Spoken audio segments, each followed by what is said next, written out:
Friend వాళ్ళ thought ఏడకెళ్తావు ఆగు.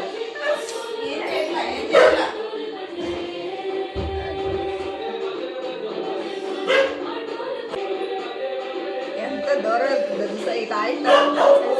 ఎన్ని రోజుల నుంచి పెంచుకుంటారు దీన్ని? 4 months నుంచి పెంచుకుంటారు ఆయన. 4 months నుంచి మా ఫ్రెండ్ దీన్ని పెంచుతుంది.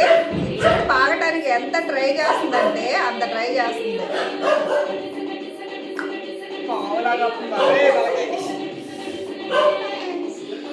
చూసారా?